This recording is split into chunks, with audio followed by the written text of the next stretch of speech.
All right, it's Jonathan from MEFA, and today I'm going to be quizzing my colleagues on some non-billed or indirect expenses, which are things that don't show up on a bill from the college, but they're things that are going to have to be paid for throughout the year. So let's see what we get. Lisa, can you tell me any non-billed or indirect expenses that have to do with paying for college for a year? Books. One textbook can cost several $100s.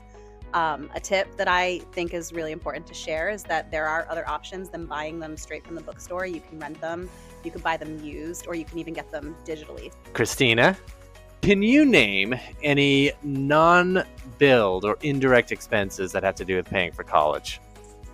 Yes, so if you live on campus, if you're in a dorm, they'll only usually provide a bed, a dresser, and a desk. So just the bare essentials. So you'll have to think about, packing your bedding, buying bedding, appliances, TV if you'd like a TV. And also if you have roommates, you'll want to coordinate with them. That way you're not buying multiples.